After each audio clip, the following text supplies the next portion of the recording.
Good evening, कैसे हैं सभी लोग। आज हम स्टार्ट करेंगे एक न्यू सेशन लेकर हम आए हैं आप लोगों के सामने। ठीक है, आज हम सी प्रोग्रामिंग लैंग्वेज में एक ऐसी चीज़ सीखने जा रहे हैं जिससे हम कम से कम समय में बिगनर्स कम से कम समय में सी प्रोग्रामिंग लैंग्वेज की बेसिक मीन्स सी प्रोग्राम में प्रोग्राम कैसे राइट होता है, प्रोग्राम कैसे लिखा जाएगा और प्रोग्रामिंग कॉन्सेप्ट को समझाने की मैं कोशिश करूंगा कि 1 घंटे में मैं आप लोगों को सी प्रोग्रामिंग लैंग्वेज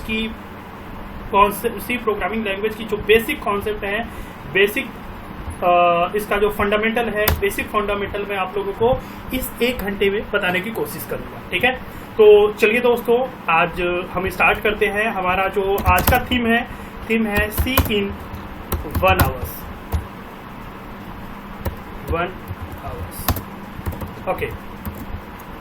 ओके दोस्तों, तो इस थीम में हम सबसे पहले जो फर्स्ट टॉपिक मैं आप लोगों को बताऊंगा, देखिए हम थ्योरेटिकल पार्ट पे थोड़ा मीन्स फास्टली मूव करेंगे, थोड़ा सा जल्दी पढ़ेंगे। हाँ, बाकी जो थ्योरेटिकल कॉन्सेप्ट है वो आप लोगों के सामने स्क्रीन पर मैं दिखा दूंगा। ठीक है, आप लोग उसे कैप्चर कर लेना।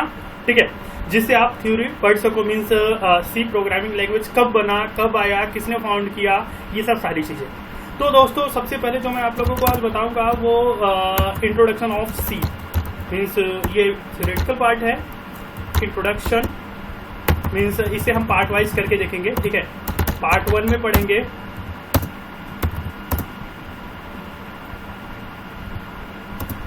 पार्ट 1 में हम देखेंगे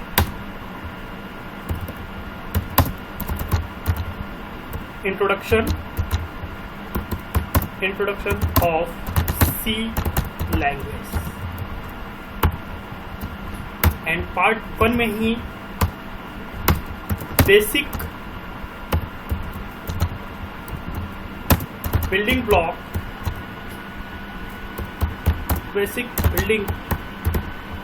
blocks of C program. Input and output operation.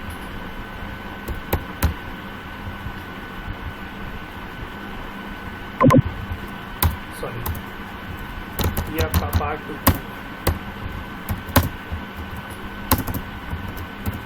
Input and output operation,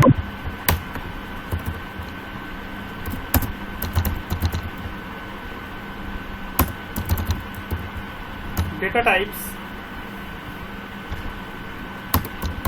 in C,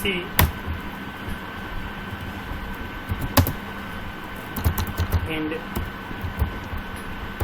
variable in C. Part 3 video के पार्ट 3 में हम देखेंगे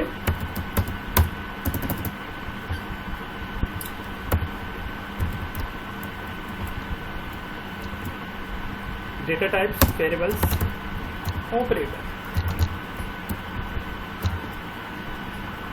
operator in C,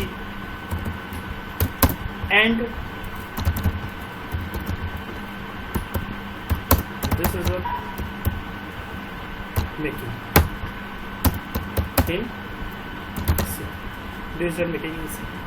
decision making in C में दोस्तों हम पढ़ेंगे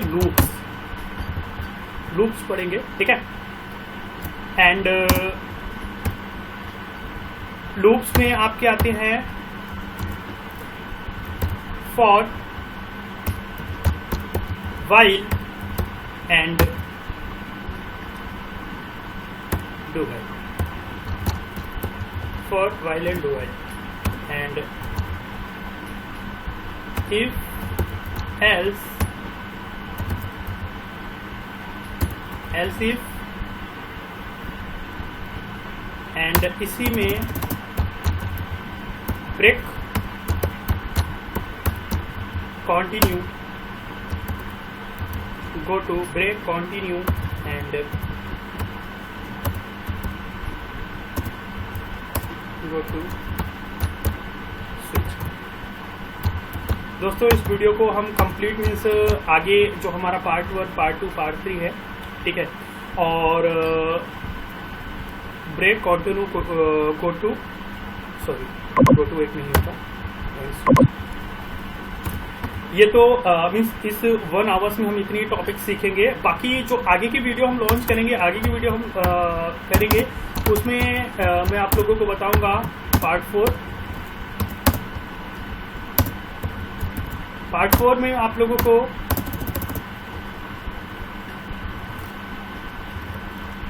array in C and string in C. Part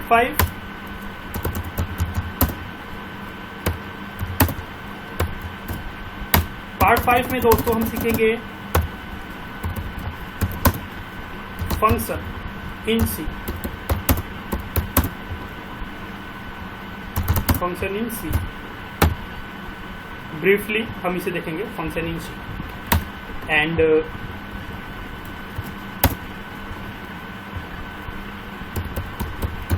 pointer in C।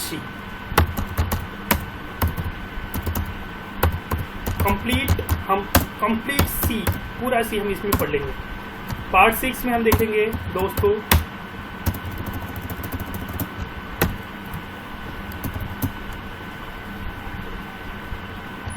Array in C, string in C, function, pointer, structure in C,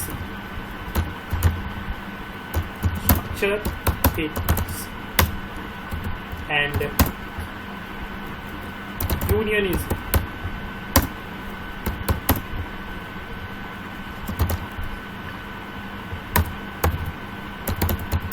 part 7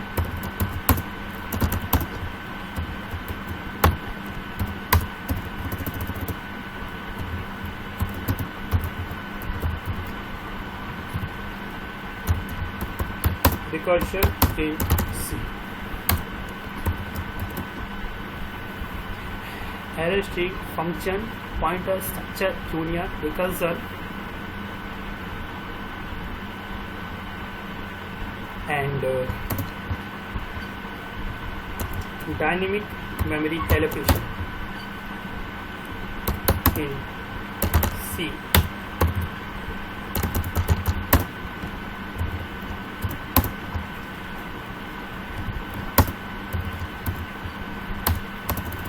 part 8 में हम देखेंगे file handling, file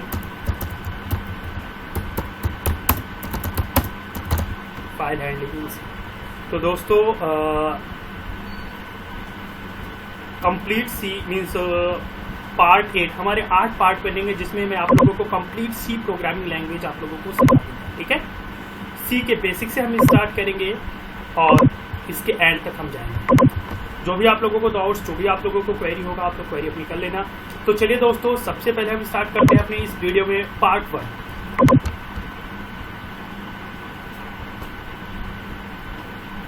इसे हम save भी कर लेते हैं, complete C language. Complete C language के नाम से दिया इसे। चलिए सबसे पहले मैं आप लोगों को पार्ट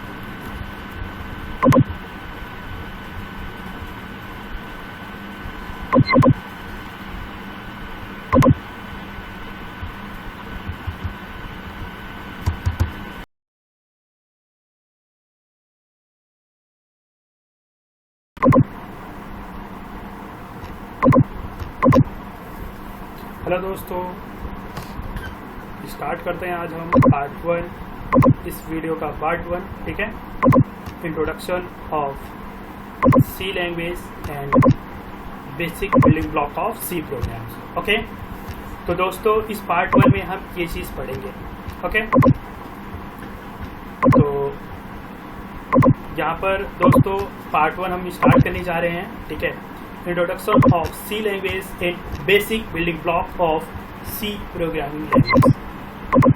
ओके, तो दोस्तों यहाँ पर सबसे पहले हम स्टार्ट करते हैं introduction of C programming language. तो दोस्तों आप लोगों के सामने यहाँ पर है यहाँ पर introduction of C programming language introduction of C language.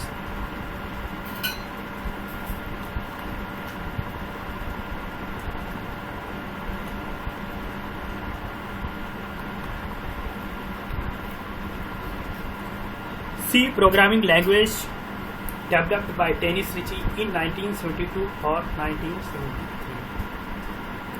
C programming language को 1973 और 1972 और 1973 में एक डेनिस रिची ने क्या किया था, फाउंड किया था 1972 और 1973 में एटीज बेल लैब। एटीज का मतलब होता है दोस्तों अमेरिकन टेलीफोन एंड टेलीग्राफ। तो अमेरिकन टेलीफोन एंड टेलीग्राफ एक बेल लैब है जहां पर डेनिस रिची नाम के साइंटिस्ट ने, डेनिस रिची नाम के इंजीनियर ने क्या किया था, इस सी प्रोग्रामिंग लैंग्वेज को, इस लैंग्वेज को फाउंड किया था 1972 और 1973 and it uses the features of our previous language. सबसे जो है इम्पोर्टेंट चीज, it is a basic programming language and it is a secure programming language. जो सी प्रोग्रामिंग लैंग्वेज है ये बेसिक प्रोग्रामिंग लैंग्वेज है और ये एक सिक्योर प्रोग्रामिंग लैंग्वेज है। जब सी प्रोग्रामिंग लैंग्वेज को डेनिस रिची ने फाउंड किया था तो डेनिस रिची ने क्या किया था, सी के पहले एक लैंग्वेज थी जिस लैंग्वेज का नाम था बी लैंग्वेज। डेनिस रिची ने क्या किया कि सी प्रोग्रामिंग लैंग्वेज के पहले जो बी लैंग्वेज थी, डेनिस रिची ने इस सी प्रोग्रामिंग लैंग्वेज के अंदर बी लैंग्वेज के फीचर्स को यूज किया और बी लैंग्वेज के फीचर के साथ साथ नए फीचर ऐड किए जिसकी वजह से बी से नया प्रोग्रामिंग लैंग्वेज बन गया सी लैंग्वेज। तो सी लैंग्वेज ने अपने प्रीवियस लैंग्वेज बी लैंग्वेज के फीचर्स को यूज किया था और सी का अपना नया फीचर था जिसकी वजह से बी से सी हुआ। और जो बी लैंग्वेज थी, बी लैंग्वेज को केन थॉमसन ने क्या किया था 1969 में क्या किया था केन थॉमसन ने AT and T bell lab में, मतलब सेम एटीज एंड टीज का मतलब है American telephone and telegraph. Same AT and T bell lab में क्या किया था, फाउंड किए थे बी लैंग्वेज को केन थॉमसन नाम के इंजीनियर ने। और जो बी लैंग्वेज था, बी लैंग्वेज जब आया था, बी लैंग्वेज ने भी क्या किया, बी लैंग्वेज ने भी बी के पहले जो लैंग्वेज थी जिसका नाम था BCPL means basic common programming language. Basic common programming language means BCPL के फीचर्स को यूज किया कौन, बी लैंग्वेज। हाँ, और बी लैंग्वेज को मार्टिन रिचर्ड ने 1967 में, कहाँ पर, same AT and T bell lab में, मतलब आपका BCPL BC ये सब एक ही लेबोरेटरी में, एक ही लैब में फाउंड किए गए। हाँ, BCPL के बाद जब BCPL का मतलब है basic common programming language, BCPL के बाद जब बी लैंग्वेज आया तो बी लैंग्वेज ने क्या किया, अपने प्रीवियस लैंग्वेज मतलब BCPL के फीचर्स को यूज किया बी, और बी का अपना नया फीचर था। फिर बी के बाद जब सी प्रोग्रामिंग लैंग्वेज आया तो सी प्रोग्रामिंग लैंग्वेज ने क्या किया, बी प्रोग्रामिंग लैंग्वेज के फीचर्स को यूज किया और सी का अपना नया फीचर था जिसकी वजह से बी से सी हुआ। और सी ने C++ के फीचर्स को यूज किया जिसकी वजह से क्या हुआ कि C++ ने सी की लैंग्वेज, सी के फीचर्स को यूज किया और C++ का अपना नया फीचर था जिसे बोलते हैं ऑब्जेक्ट ओरिएंटेड प्रोग्रामिंग सिस्टम। तो C++ में UPS भी एक नया जो है फीचर ऐड ऑन हुआ। और सी के बाद जब जावा आया तो जावा ने क्या किया, C++ के फीचर्स को यूज किया। हाँ, और जावा का अपना नया फीचर। तो ये बेसिक इंट्रोडक्शन है किसका, सी प्रोग्रामिंग लैंग्वेज का। इसे आप लोग नोट डाउन करना चाहो नोट डाउन कर सकते हो, स्क्रीनशॉट लेना हो तो स्क्रीनशॉट ले लीजिए। अगर कोई भी क्वेरीज हो तो क्वेरीज जो है आप लोग पूछ लीजिए। और हाँ दोस्तों, मैं ये बताना चाहता हूँ कि हम जो बेसिक जो मेन फोकस करेंगे वो हम फोकस करेंगे अपने प्रोग्रामिंग कॉन्सेप्ट पे, थ्योरेटिकल पार्ट पे। बस आप लोगों को बता देता हूँ क्या है क्या चीज़। नेक्स्ट पॉइंट है the main aim of founding these all languages.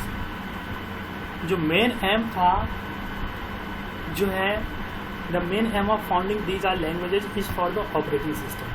Main aim था सी प्रोग्रामिंग लैंग्वेज को फाउंड करने का, क्या मतलब मेन एम था कि सी प्रोग्रामिंग लैंग्वेज का यूज करके कोई ऑपरेटिंग सिस्टम को ओएस बनाए।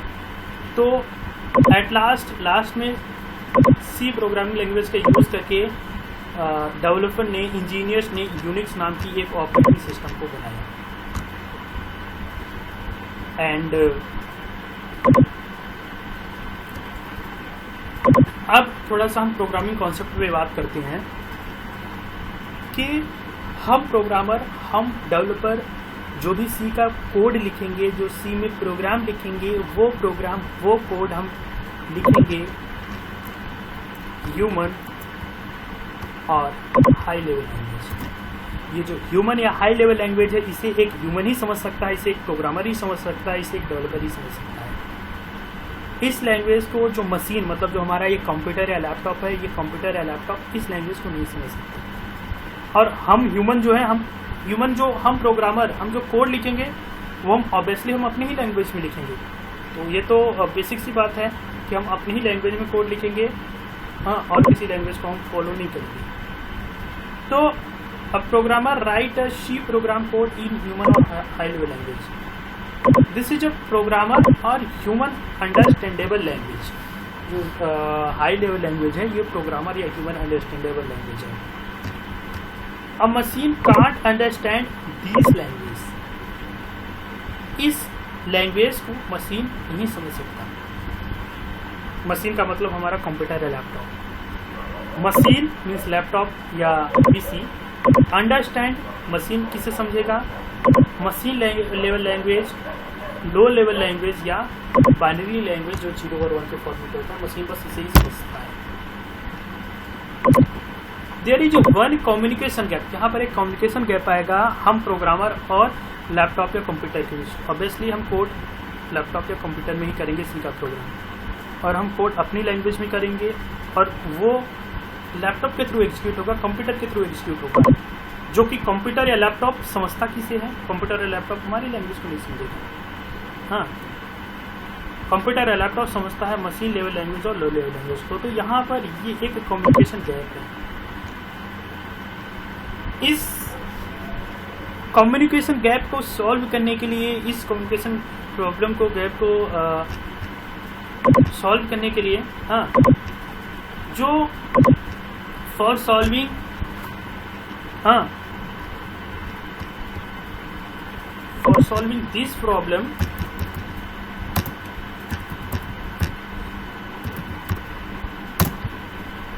for solving this problem, there is one thing in C programming language. Sorry, there is one thing, not a C programming language, in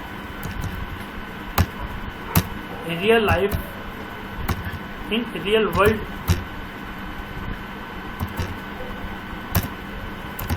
programming language, P language में, P का मतलब programming समझ लेना ऐसे।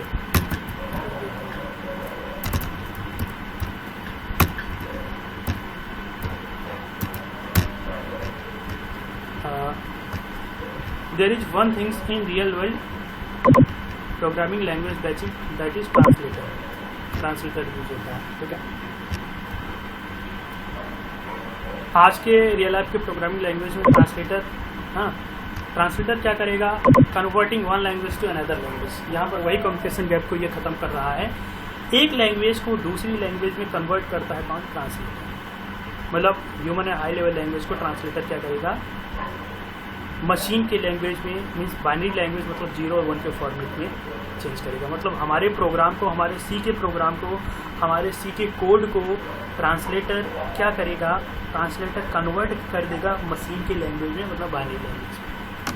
इन our programming languages there is basically 3 types of translator. मतलब कि हमारे real world के जो प्रोग्रामिंग लैंग्वेज, मतलब सी, C++, जावा, PHP, पाइथन, जावास्क्रिप्ट, ये सब आज के डेट के प्रोग्रामिंग लैंग्वेजेस हैं। तो इन सब प्रोग्रामिंग लैंग्वेजेस में क्या है?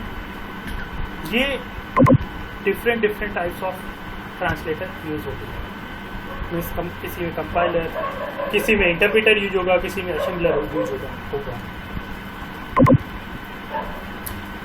नोट्स में है C programming language is a compiler based programming language. मतलब ये है कि C programming language compiler based programming language है। C program is saved by .c extension. C का प्रोग्राम .c एक्सटेंशन से सेव होता है। हाँ, और ये है means human high level language में जो भी कोड होगा कंपाइलर उसे मशीन की लैंग्वेज में, लो लेवल लैंग्वेज वाली लैंग्वेज में कन्वर्ट करेगा। ये हमारा demo.c का सी कोड है। कंपाइलर इसे क्या करेगा, आफ्टर मतलब सबसे पहले कंपाइलर क्या करता है, इस कोड के अंदर मतलब जो भी हमारा सी का प्रोग्राम होगा सबसे पहले एरर चेक करेगा कि प्रोग्रामर ने प्रॉपर प्रोग्राम लिखा है, कोई एरर तो नहीं है। उसके बाद अगर कोई एरर नहीं है तो कंपाइलर क्या करेगा, इस .c फाइल को किसमें कन्वर्ट कर देगा, .exe में, जो कि मैं आप लोगों को दिखाऊंगा।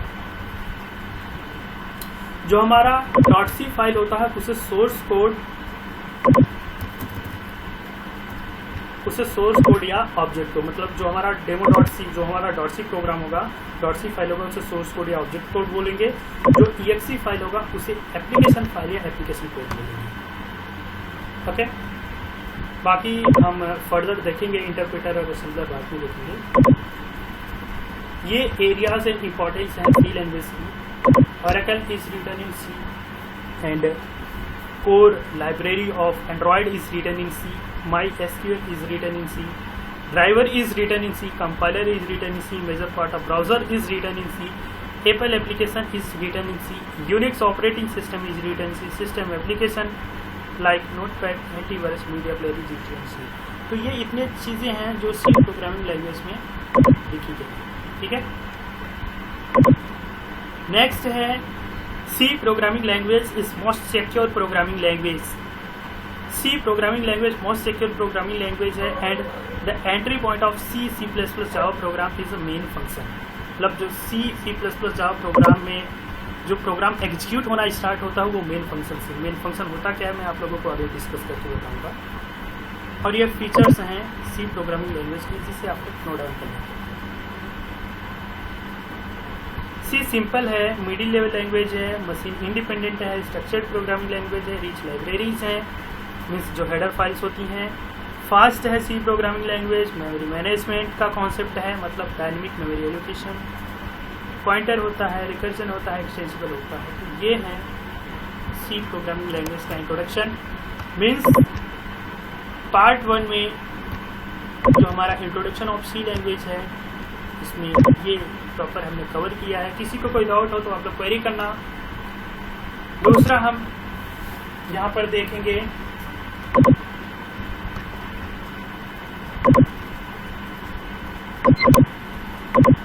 दोस्तों, दूसरा हम देखेंगे यहाँ पर फर्स्ट सी प्रोग्राम। देखो जो भी हम सी का प्रोग्राम लिखते हैं उसमें हम हैश लिखते हैं। हैश बोला जाता है प्री प्रोसेसर डायरेक्टिव। उसके बाद लिखते हैं इंक्लूड।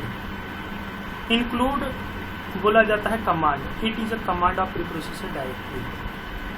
उसके बाद हम जो इंक्लूड करते हैं जिस फाइल को, उस फाइल का नाम है stdio.h। std मतलब स्टैंडर्ड, आई मतलब इनपुट, ओ मतलब आउटपुट। फिर जो स्टैंडर्ड इनपुट आउटपुट .h जहाँ भी लगा रहे सी प्रोग्राम में, जिस भी फाइल के आगे .h लगा रहे समझ जाना वो आपका हेडर फाइल है। तो ये आपका क्या है, एक header file. And in this file there is in this header file, मतलब इस stdio हेडर फाइल के अंदर there is function that there is a function for the purpose of input that is scanf. मतलब इस header file के अंदर input purpose के लिए स्कैनफ नाम का फंक्शन है और आउटपुट पर्पज के लिए प्रिंटफ नाम का फंक्शन है। ये है stdio.h जिसके अंदर इनपुट मतलब इनपुट के लिए स्कैनफ फंक्शन है और आउटपुट के लिए प्रिंटफ फंक्शन है। इनपुट के लिए हम इस फंक्शन का यूज करेंगे, आउटपुट के लिए हम इस फंक्शन का यूज करेंगे। और फंक्शन जहाँ भी ये वाली ब्रैकेट मिले स्मॉल ब्रैकेट, समझ जाना वो फंक्शन है। हाँ, जिस भी चीज़ के आगे हो और जिस भी चीज़ के आगे ये स्क्वायर ब्रैकेट हो वो है। फंक्शन का ये सिंटेक्स है, डेटा टाइप है, फंक्शन का नाम है, open curly bracket, close curly bracket, और ये उसकी फंक्शन की बॉडी है। ये है मेन फंक्शन। इन मेन फंक्शन से ही हमारा प्रोग्राम रन होना स्टार्ट होता है सी का। ये ओपन कर्ली ब्रैकेट और क्लोज कर्ली ब्रैकेट है, जिसमें प्रिंटफ में लिखा है गुड मॉर्निंग। ये प्रोग्राम अच्छे से आपको यहाँ पर दिखेगा। मेन फंक्शन से ही प्रोग्राम रन होता है। स्मॉल ब्रैकेट है मतलब ये फंक्शन है। मेन फंक्शन लिखना जरूरी होता है, और मेन फंक्शन के बाद कर्ली ब्रैकेट ओपन और कर्ली ब्रैकेट क्लोज जरूरी है लिखना, और उसके अंदर जो भी चीज़ आपको प्रिंट करना हो लिख देना। मैंने प्रिंटअप में लिखा है good morning and my name is Anoop Mishra, या sorry good job and my name is Anoop Mishra. तो दोस्तों यहाँ पर good job and my name is Anoop Mishra ये आपको प्रिंट हो रहा है, ठीक है। ये देखिए प्रिंटअप में मैंने लिखा गुड जॉब, और उसके बाद my name is Anoop Mishra, print हो रहा है, ठीक है। एंड रिटर्न 0 इसलिए लिखे हैं क्योंकि मेन फंक्शन का टाइप इंटीजर है और ये 0 है इंटीजर है। तो दोस्तों ये रहा first C program, basic building of C program. ये हमारे वीडियो का जो पार्ट 1 सेक्शन है, पार्ट 1 सेक्शन कंप्लीट हुआ। अब आगे हम दोस्तों पार्ट 2 में पढ़ेंगे input and output operation, data types in C and variables in C. तो दोस्तों इस सेक्शन के लिए, इस पार्ट के लिए इतना ही, बाकी हम नेक्स्ट पार्ट 2 में पढ़ेंगे। ओके, तो आज हम स्टार्ट करने जा रहे हैं पार्ट 2। अभी इस अपने सीरीज में यहाँ पर हम पिछले सीरीज में हमने पढ़ा था part 1 introduction of C program and basic building blocks of C program. And अभी इस सीरीज में, इस सेक्शन में हम पढ़ने जा रहे हैं पार्ट 2। पार्ट 2 में input and output operation, data types in C and variables in C. तो दोस्तों हम इस पार्ट 2 को आगे बढ़ाते हैं, अपनी इस सीरीज को आगे बढ़ाते हैं।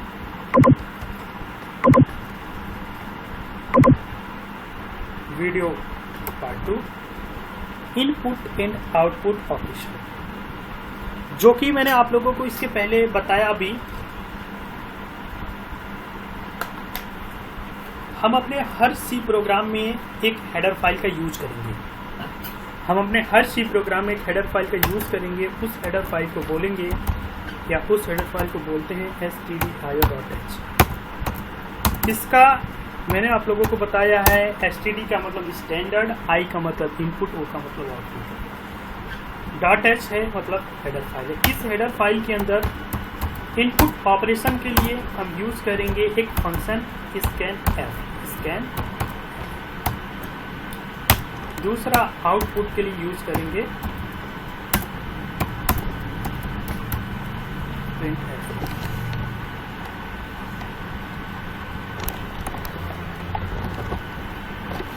तो दोस्तों printf, ठीक है। तो दोस्तों ये है हमारा जो है इस हेडर फाइल के अंदर, इस stdio हेडर फाइल के अंदर जो हम यूज करेंगे फंक्शन इनपुट के लिए नाम है scanf, और जो आउटपुट के लिए यूज करेंगे नाम है printf। तो चलो दोस्तों हम इनपुट और आउटपुट ऑपरेशन का प्रोग्राम देखते हैं। सबसे पहले प्रोग्राम लिखने के पहले सबसे पहले प्रोग्राम में हम लिखते हैं हैश, जो कि बता रखा हूँ, इसे बोलते हैं प्री प्रोसेसर डायरेक्टिव। इंक्लूड उसका कमांड है stdio.h means standard input output. Int में जो सी का प्रोग्राम, हर एक सी प्रोग्राम में इंट मेन लिखना जरूरी है। बिना इंट मेन लिखे और इस ब्रैकेट के, मतलब मेन एक फंक्शन है तो स्मॉल ब्रैकेट लगाना ही पड़ेगा। ये ओपन और क्लोज ब्रैकेट है, ये ओपनिंग कर्ली ब्रैकेट बोला जाएगा, ये क्लोजिंग कर्ली ब्रैकेट बोला जाएगा। ये ओपनिंग कर्ली ब्रैकेट है और ये क्लोजिंग कर्ली ब्रैकेट है। अब जो भी चीज़ इसमें लिखेंगे वो इसी, मतलब जो भी चीज़ करना होगा वो इसी ओपन और क्लोज के अंदर लिखेंगे। तो मैंने लिखा printf में मुझे प्रिंट करना है दिस इज माई आईओ, मतलब इनपुट आउटपुट। इसमें IO series means input output series. हाँ, और इस लाइन को ख़त्म करने के बाद लिए सेमी कॉलन का यूज़ करते हैं, मतलब ये लाइन यहाँ पर टर्मिनेट हो गया। जो मेन फंक्शन है ये इसका टाइप है इंट। इंट मतलब होता है इंटीजर। हाँ, तो यहाँ पर लिखना जरूरी होगा क्या, रिटर्न 0। 0 एक इंटीजर वैल्यू है, ये कोफिशिएंट वैल्यू है, ठीक है। तो चलिए हम यहाँ पर इस ऑप्शन को क्लिक करेंगे तो कंपाइल एंड रन एक साथ हो जाएगा। मैं लिखता हूँ माई आई .c एक्सटेंशन लिखना जरूरी है। तो यहाँ पर देखिए this is my IO series, यही चीज़ है, ठीक है। और उसके बाद एक चीज़ मैं और प्रिंट करना चाहता हूँ,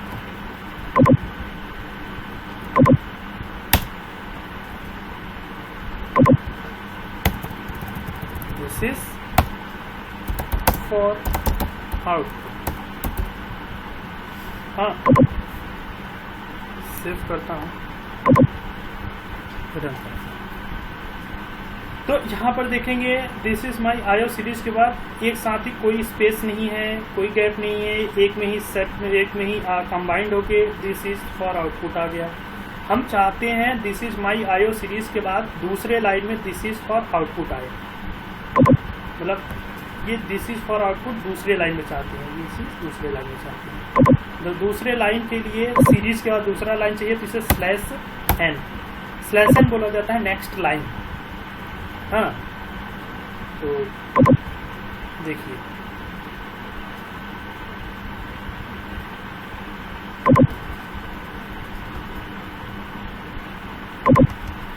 ये है जो देखिए this is my IO series के बाद स्लैश एन था, स्लैश एन मतलब नेक्स्ट लाइन में दिस इज फॉर आउटपुट। फिर इसके पहले वाला देखेंगे, जब मैंने स्लैश एन नहीं लगाया था तो देखिए एक ही लाइन में पूरा प्रिंट हुआ। मैंने सीरीज के बाद स्लैश एन लगा दिया तो सीरीज के बाद स्लैश एन करने पर सीरीज के बाद नेक्स्ट लाइन में this is for output print हो गया।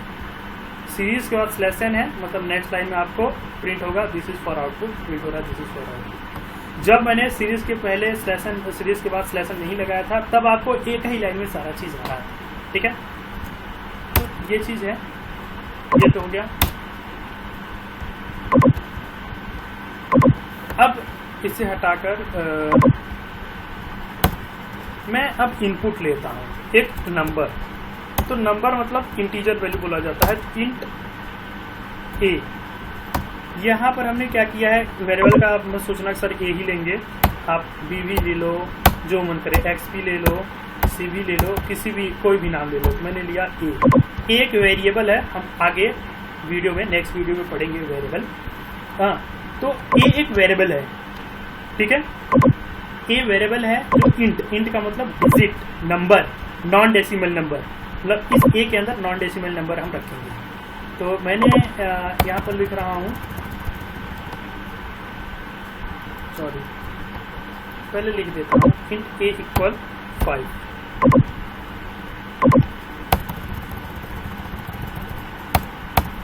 और value of a is percentage, no, a is equal,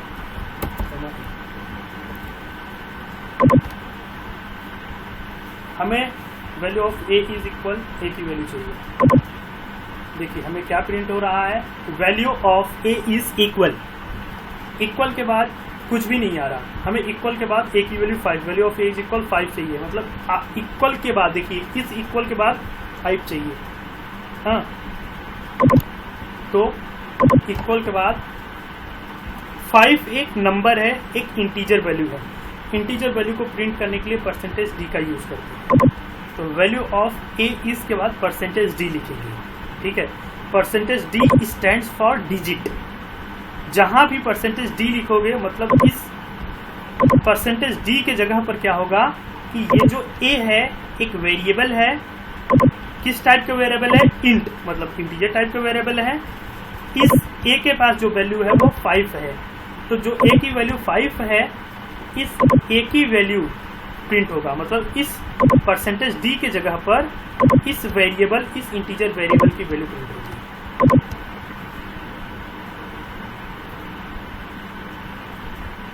ये देखिए दोस्तों,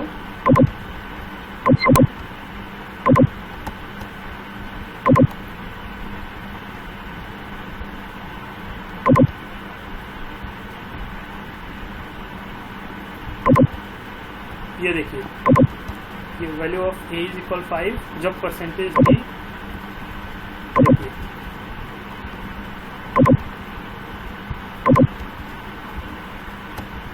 value of a is equal, मतलब परसेंटेज d नहीं लगाया था तब, अब जब परसेंटेज d लगा लिया तो value of a is equal, equal के बाद परसेंटेज d है, तो इस परसेंटेज d के जगह पर a की वैल्यू 5 प्रिंट हो रही है, मतलब जो a की वैल्यू 5 है वो प्रिंट हो रही है।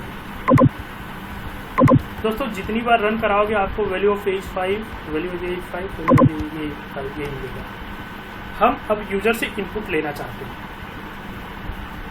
तो उसके लिए दोस्तों क्या करना पड़ेगा, यहाँ पर ये वैल्यू पहले हटा दो और यहाँ पर बोलेंगे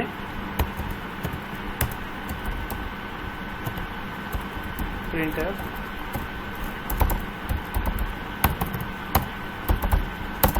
enter a number slash n, next line के लिए scan F percentage of d comma address of d। देखो सबसे पहले हमारा C का जो प्रोग्राम है वो मेन फंक्शन से कर्ली ब्रैकेट के अंदर आया, मेन फंक्शन से लाइन बाय लाइन चलता है। तो सबसे पहले इंट a के बाद एंटर अ नंबर, तो आपको प्रिंट होगा enter a number slash n, enter a number print होने के बाद स्लैश n से क्या होगा, नेक्स्ट लाइन में स्विच कर जाएगा। और फिर आपको स्कैनएफ का यूज किस लिए करते हैं, स्कैनएफ का यूज करते हैं इनपुट के लिए। और परसेंटेज d का मतलब क्या होता है, हम इंटीजर डेटा क्या करेंगे, इंटीजर डेटा इनपुट करेंगे, और जो डेटा इनपुट करेंगे वो a के एड्रेस में, एड्रेस ऑफ a के एड्रेस में वो वैल्यू क्या होगा, सपोज आपने इंसर्ट किया 25, तो 25 क्या होगा, a के एड्रेस में जाके स्टोर हो जाएगा। जो भी इंसर्ट करोगे, जो भी वैल्यू दोगे, कोई दिक्कत नहीं है, कुछ भी वैल्यू दे दो, वो एड्रेस ऑफ a में स्टोर होगा। और फिर नेक्स्ट लाइन में जो वैल्यू आप इनपुट करे रहेंगे, value of a is percentage d। अब जो भी a की वैल्यू इनपुट करेंगे वो आपको प्रिंट कर देगा।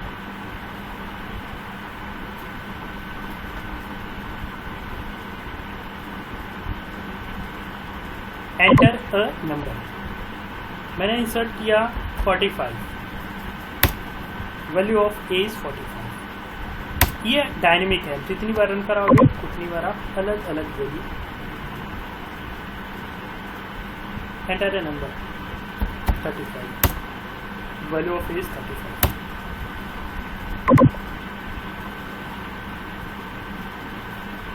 Enter a number 67, value of a is 67। जितनी बार रन कराओगे उतनी बार अलग अलग वैल्यू आएगा। ठीक है, ओके दोस्तों, ठीक है, ये हो गया इनपुट और आउटपुट। ठीक है, सी का प्रोग्राम लाइन बाय लाइन चलता है, मतलब सबसे पहले ये लाइन चलेगा, हाँ, फिर इसके बाद ये वाली लाइन एग्जीक्यूट होगा, फिर इसके बाद ये वाली लाइन एग्जीक्यूट होगा, फिर इसके बाद रिटर्न 0 आके ये खत्म हो जाएगा। ठीक है,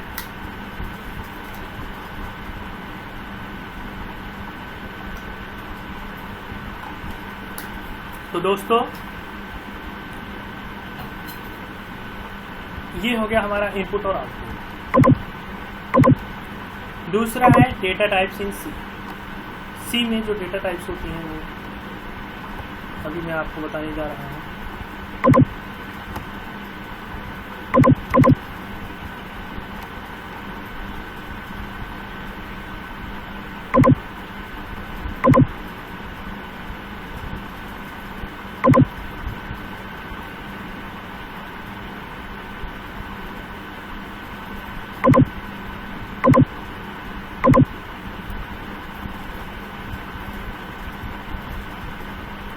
डेटा टाइप्स इन सी।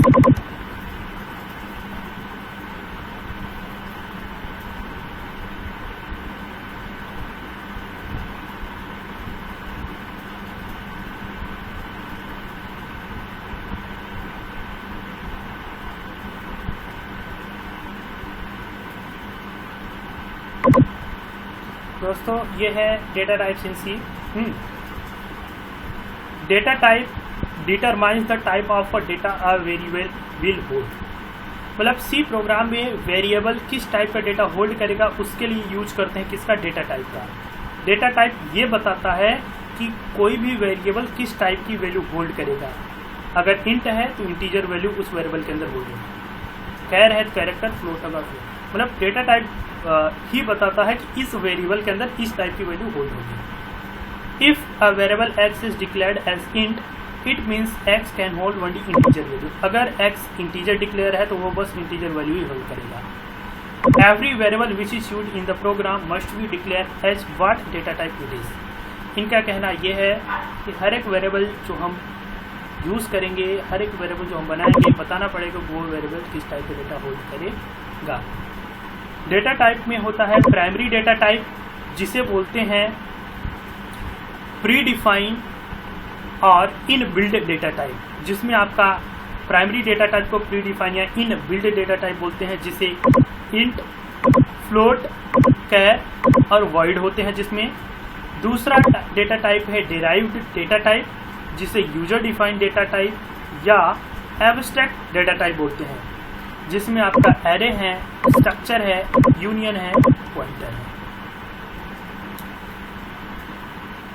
और ये है डेटा टाइप्स में इंट, इंटीजर की साइज या तो 2 बाइट होगा या तो 4 बाइट होगा। रेंज में -32,768 से 32,767। दूसरा है कैरेक्टर, जिसका साइज होगा 1 बाइट, जिसका रेंज है 0 to 255, UN का मतलब अनसाइंड, -128 to 127 मतलब साइंड। फ्लोट 4 बाइट, 1.2 -38 से 3.4 प्लस 38। उसके बाद होता है डबल, डबल में 8 बाइट्स इसके साइज हैं और इसका रेंज है 3.4E -4932 to 1.E प्लस 4922। उसके बाद वाइड है जो आपका 0 में साइज कुछ भी नहीं है। ये है अगर 1 बाइट है तो 8 बिट्स हैं, 2 बाइट है तो 16 बिट्स हैं, 4 बाइट है 32 बिट्स हैं, 8 बाइट्स है तो 64 बिट्स हैं। और 1.314E+1 मतलब यहाँ पर जो लिखा है 1.2E -38 उसके लिए बता रहा हूँ।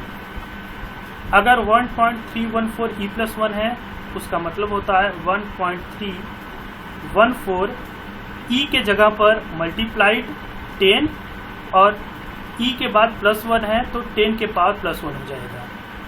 E के जगह पर क्या होगा, मल्टीप्लाइड 10 और उसके E के बाद जो होगा उसके मतलब 10 के पावर 2 हो जाएगा। इसमें जो लिखा है 1.2E -38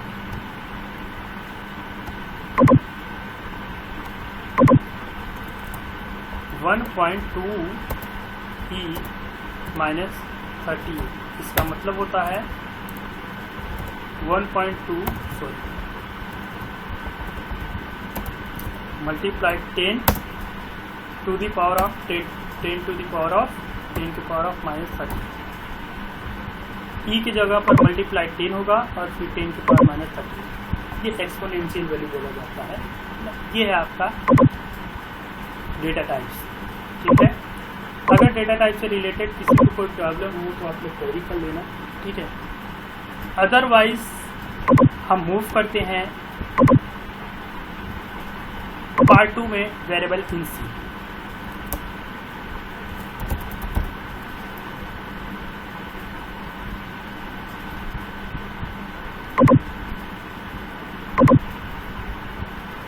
ये वेरिएबल्स के कॉन्सेप्ट हैं। इस कॉन्सेप्ट को आप लोग ध्यान से देखो और इसे कैप्चर कर लो, इसकी स्क्रीनशॉट ले लो, क्योंकि ये वेरिएबल्स जो हैं इस वेरिएबल्स को वेरिएबल इन सी मतलब इस वेरिएबल के कॉन्सेप्ट को हम डिस्क्राइब करेंगे नेक्स्ट मीन्स पार्ट 3 के पहले। नोट्स, इसका जो नोट पॉइंट है आप लोग लिख लो। वैसे डिस्क्राइब कर देता हूँ, बाकी इसका प्रोग्राम हम नेक्स्ट में करेंगे। Variable is the name of memory location where data is stored. Variable memory location का नाम है जहाँ पर डेटा स्टोर होता है। In C programming language there are basically 3 types of variable. C programming language में 3 टाइप के वेरिएबल होते हैं। एक है ग्लोबल वेरिएबल, दूसरा है लोकल वेरिएबल, और उसके बाद है फॉर्मल पैरामीटर या फॉर्मल वेरिएबल। ग्लोबल वेरिएबल क्या होता है? A variable which is declared inside a program and outside a function is known as global variable. मतलब एक ऐसा variable, a variable which is declared inside a program, जो program के अंदर हो, and outside a function, function के बाहर, programme के अंदर और फंक्शन के बाहर जो वेरिएबल हो उसे ग्लोबल वेरिएबल बोलते हैं।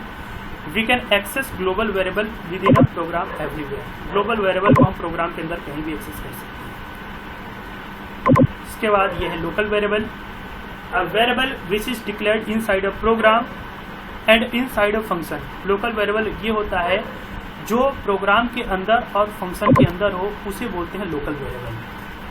वी कैन एक्सेस और यूज्ड लोकल वेरिएबल, हम लोकल वेरिएबल को सेम फंक्शन के अंदर एक्सेस कर सकते हैं। Outside function we can't access, function के बाहर एक्सेस नहीं कर सकते, सेम फंक्शन के अंदर ही कर सकते हैं, फंक्शन के बाहर एक्सेस नहीं कर सकते। उसके बाद फॉर्मल पैरामीटर या फॉर्मल वेरिएबल क्या है? A variable which is declared inside function parenthesis is known as formal parameter और formal variable. It is work like local variable. तो इनका एग्जाम्पल, इनका जो भी प्रोग्राम है हम नेक्स्ट देखेंगे, ठीक है। जो फॉर्मल पैरामीटर होता है वो फंक्शन के अंदर होता है, फंक्शन के अंदर जो पैरामीटर्स होती हैं उसी को फॉर्मल पैरामीटर बोले जाते हैं, और ये लोकल वेरिएबल की तरह काम होता है, ठीक है। तो दोस्तों अब नेक्स्ट हम करेंगे पार्ट 3, जिसमें ऑपरेटर और डिसीजन मेकिंग देखेंगे, और पार्ट 3 के पहले वेरिएबल्स का प्रोग्राम मैं आप लोगों को करके दिखाऊंगा। ओके, तो दोस्तों अभी हम नेक्स्ट मूव करते हैं पार्ट 3 की तरफ। ओके,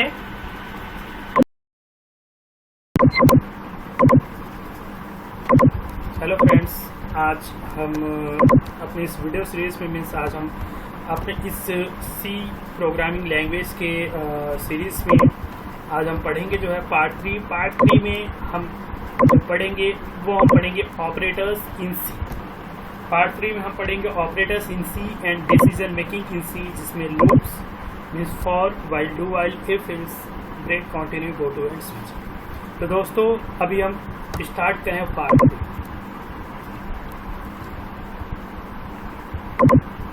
अभी जो हमें करना है वो करना है क्या?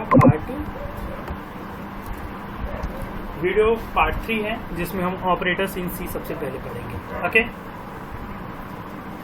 चलिए हम देखते हैं पार्ट 3, इसमें हम ऑपरेटर्स इन सी।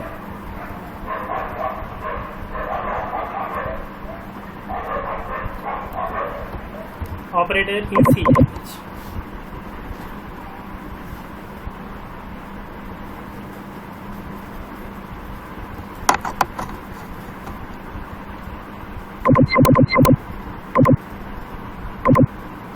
दोस्तों ये है हमारी स्लाइड्स, जिसमें ऑपरेटर इन सी लैंग्वेज में an operator is a symbol that tells the compiler to perform a certain mathematical or logical operation, manipulation. Operator एक सिंबल है जो मैथमेटिकल और लॉजिकल ऑपरेशन परफॉर्म करने के लिए यूज होता है, and operator are used in program to manipulate data and variable. Operator का यूज होता है डेटा और वेरिएबल को मैनिपुलेट करने के लिए, ठीक है। In our C programming languages there are basically 7 types of operators, जिसमें मैं आप लोगों को बता रहा हूँ। ये हैं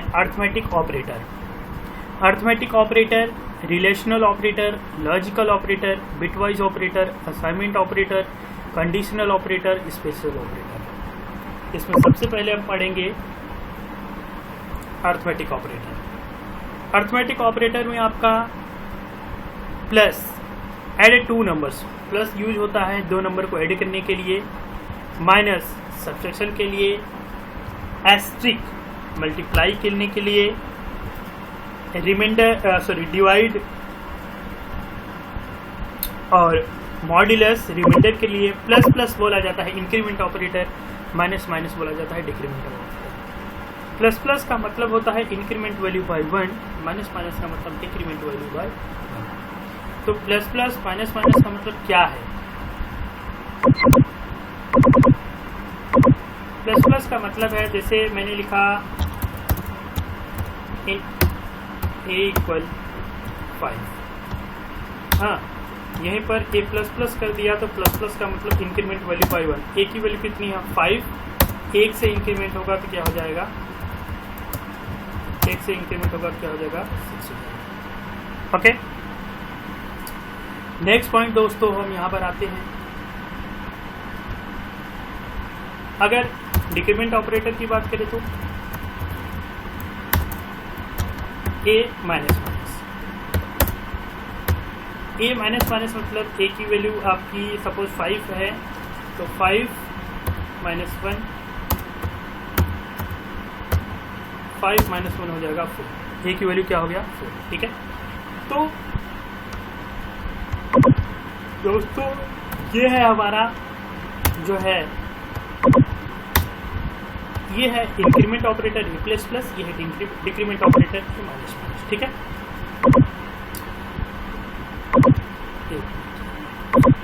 ठीक है।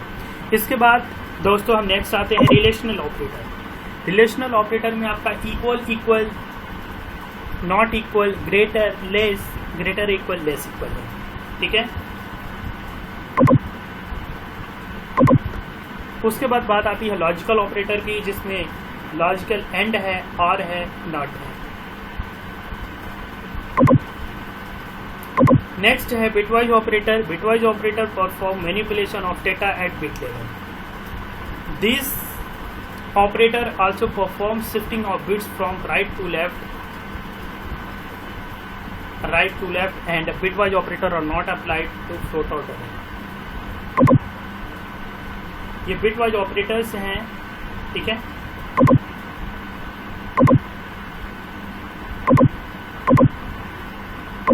Assignment operator. असाइनमेंट ऑपरेटर क्या है? इक्वल इक्वल असाइनमेंट ऑपरेटर है। प्लस इक्वल, प्लस इक्वल का मतलब है suppose a plus equal b है, a plus equal b is equal to a equal a plus b। Minus equal है a equal a minus equal b same as a equal a minus b। Multiply equal, divide equal है, modulus equal. Plus equal, plus equal का मतलब है suppose a plus equal b है, a plus equal b का मतलब a equal a plus b। इसी तरीके से सभी होते हैं आपके। ठीक है, मतलब ये है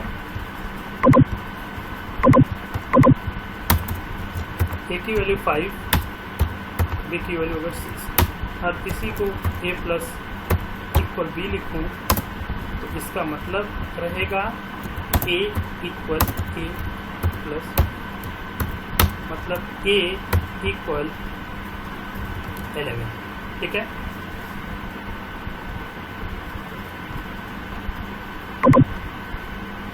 उसके बाद है स्पेशल ऑपरेटर। ऐसे ही ये जो मैंने आप लोगों को प्लस इक्वल का बताया, ठीक है, ऐसे ही माइनस इक्वल का होगा, मल्टीप्लाई इक्वल होगा, डिवाइड इक्वल होगा और मॉड्यूलस इक्वल होगा। जिस तरीके से ये ऑपरेशन आपका परफॉर्म हो रहा है उसी तरीके से आपके ये भी होंगे। a minus equal means a equal a minus, इसी तरीके से सारे आपके ऑपरेशन। ठीक है,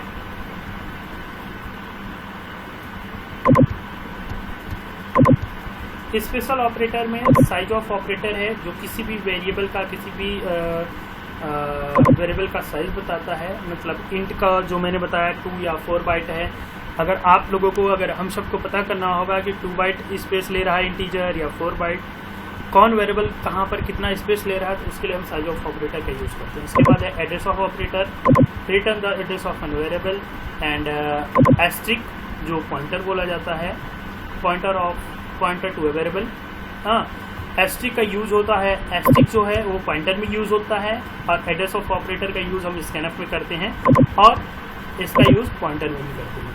तो ये जो एड्रेस ऑफ ऑपरेटर है और ये जो एस्ट्रिक है, इन दोनों को हम पढ़ेंगे पॉइंटर में, और साइज ऑफ का हम एग्जांपल अभी करेंगे। ठीक है,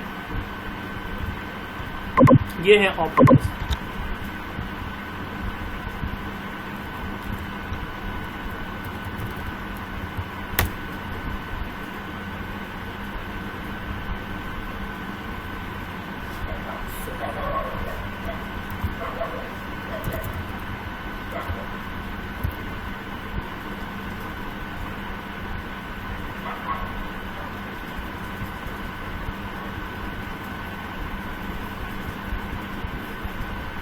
चलो मैं आप लोगों को साइज ऑफ ऑपरेटर बता देता हूँ।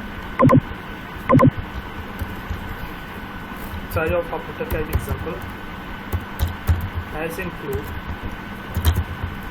stdio attach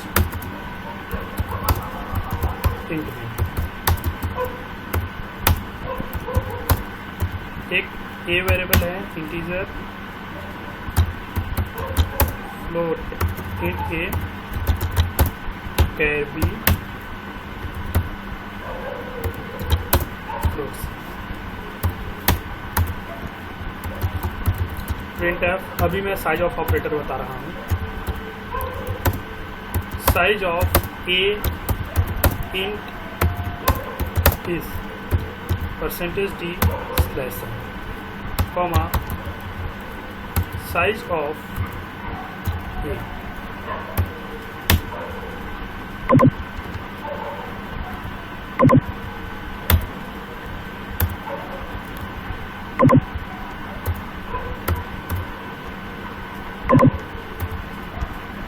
size of B आपका कैरेक्टर है,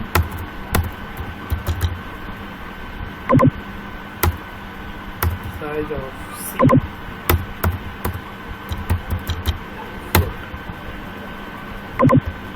इसमें बी का साइज बताएगा, सी का size.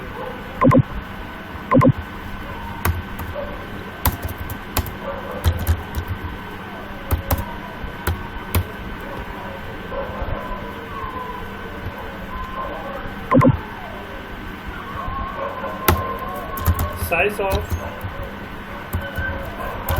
example dot c, size of example dot c।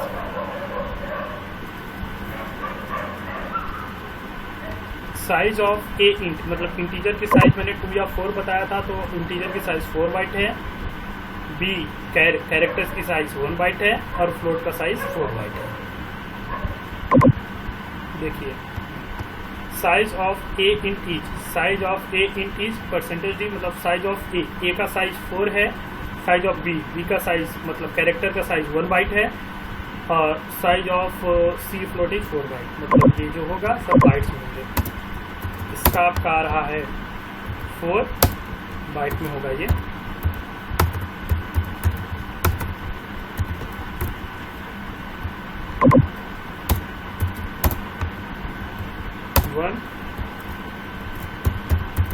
ये भी बाइट में है,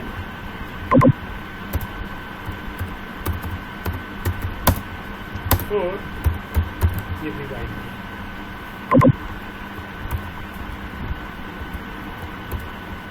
ठीक है तो दोस्तों ये है, ठीक है,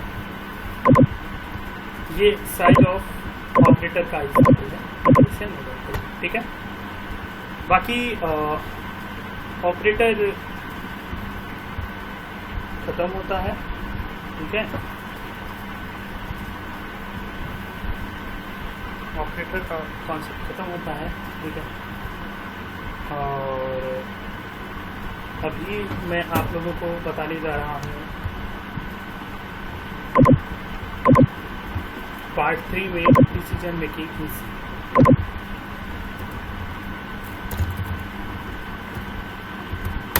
decision making easy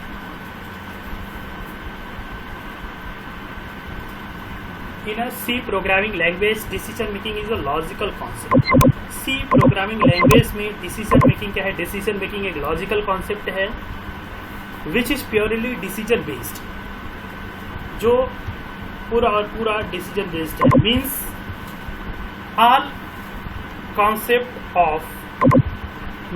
all concept of decision making is based on condition.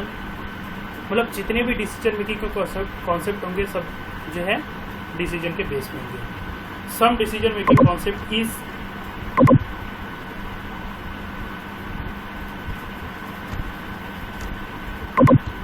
कुछ डिसीजन मेकिंग के कॉन्सेप्ट है जिसमें लूप्स में आपका वाइल है, डू वाइल लूप है, फॉर लूप है. उसके बाद ब्रेक है, कंटिन्यू है, गो टू है, स्विच है. ये है लूप्स आपके और ये है आपके. ठीक है, तो सबसे पहले हम लूप्स का डेफिनेशन देखेंगे कि लूप्स होता क्या है. ध्यान से देखना. और अब इम्पॉर्टेंट चीज़ें स्टार्ट हो रही हैं.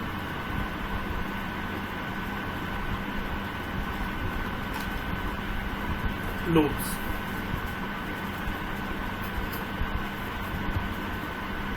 when we want to execute any operation for more than one time based on given specific condition, then we use loop. When we want to execute any operation, हम कोई भी ऑपरेशन एग्जीक्यूट करना चाहते हैं for more than one time. हम कोई भी operation execute करना चाहते हैं और वो भी एक से अधिक बार के लिए for more than one time based on given specific condition, किसी एक स्पेसिफिक कंडीशन पर.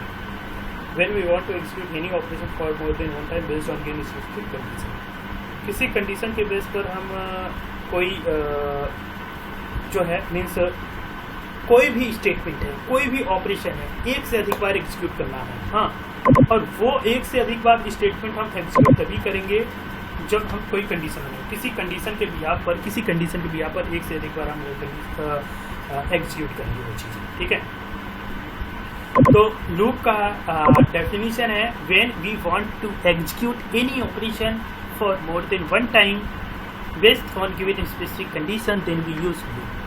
हम कोई भी ऑपरेशन एक से अधिक बार एग्जीक्यूट करना चाहते हैं तो उसके लिए हम किसका यूज करेंगे? उसके लिए हम यूज करेंगे आपका लूप का. लूप जो होता है इट रन्स कॉन्टिन्यूसली. लूप क्या होगा? वो कॉन्टिन्यूसली रन होता है अनटिल, कब तक? Until the condition is true. जब तक कंडीशन ट्रू होगा तब तक लूप कॉन्टिन्यूसली आपका एग्जीक्यूट होगा. In a C there are basically 3 types of loop. सी में बेसिकली 3 टाइप के लूप होते हैं. जो वाइल है, डू वाइल है और फॉर है. बेसिकली C++ और जावा में भी यही होते हैं.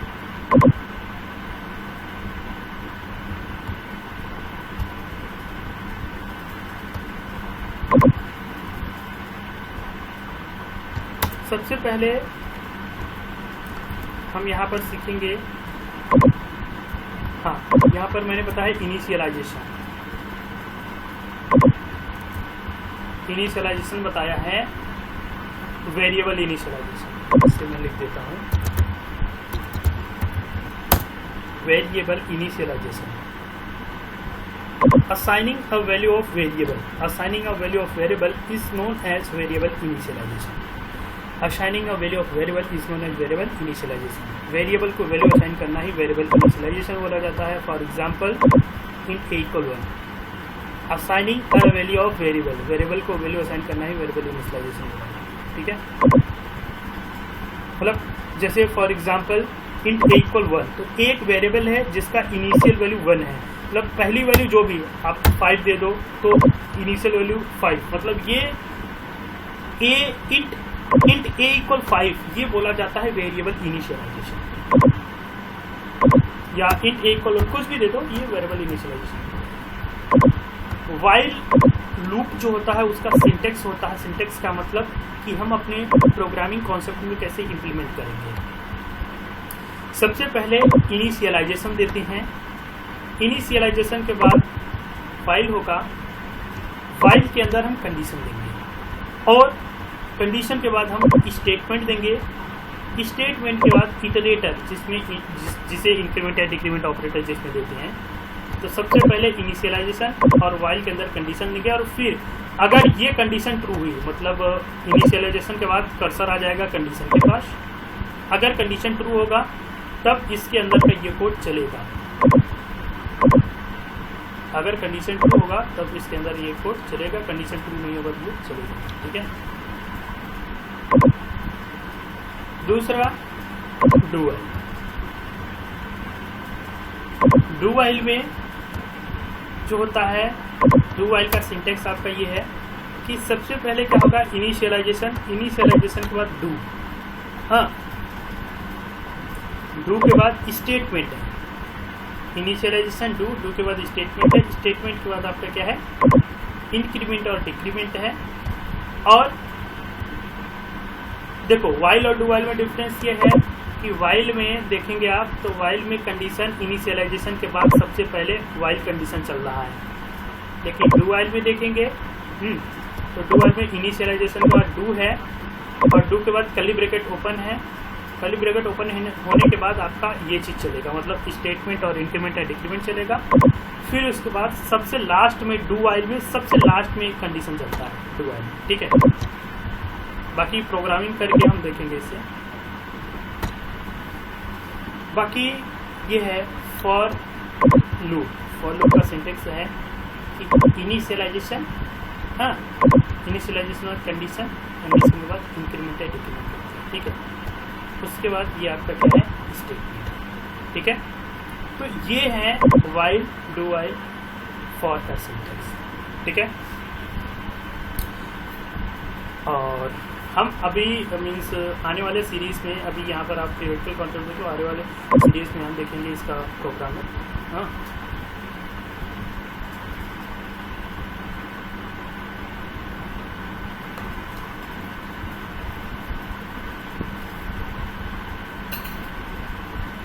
तो दोस्तों ये है। उसके बाद इफ है। If is a condition based statement which execute when condition is true and it runs only true cases। if का यूज होता है बस true केस में, true condition। ठीक है, उसके बाद if का सिंटेक्स है if कंडीशन अगर true हुआ तो ये चलेगा।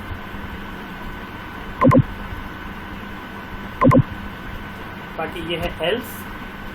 else is also a statement and which execute when if condition is false and it is dependent upon if। मतलब जो else होता है वो if पर डिपेंड होता है। हाँ, बिना if के हम else को नहीं लगा सकते। if अकेला हम यूज कर सकते हैं, हाँ, लेकिन अगर else यूज करना हो तो else डिपेंड है if पर, बिना if के else नहीं लगा सकते। It is dependent on if, without if we can't create else। Next है ये सिंटेक्स है if अगर कंडीशन ट्रू हुआ तो ये चलेगा, कंडीशन फॉल्स हुआ तो else चलेगा। नेक्स्ट है else if। This is known as else if ladder and it is used checking multiple condition। ये है else if का syntax. if condition, else if condition, else if condition, ये है। ठीक है, और इसके बाद ब्रेक का नोट्स आप लोगों को दिखा देता हूँ। ब्रेक का नोट्स आप लोग कैप्चर कर लेना। बाकी हम सबसे पहले while, do while, for, if else का एग्जांपल देखेंगे, प्रोग्राम देखेंगे, फिर उसके बाद हम ब्रेक पे आएंगे। तो कॉन्सेप्ट ये कैप्चर कर लो, बाकी हम इसे जब करेंगे तब समझेंगे। ठीक है,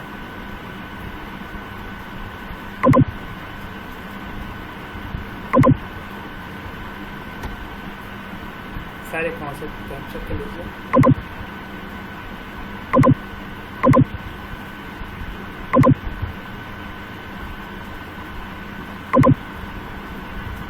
स्क्रीनशॉट ले लीजिए। ठीक है, तो दोस्तों अभी इस सेशन के लिए इतना ही।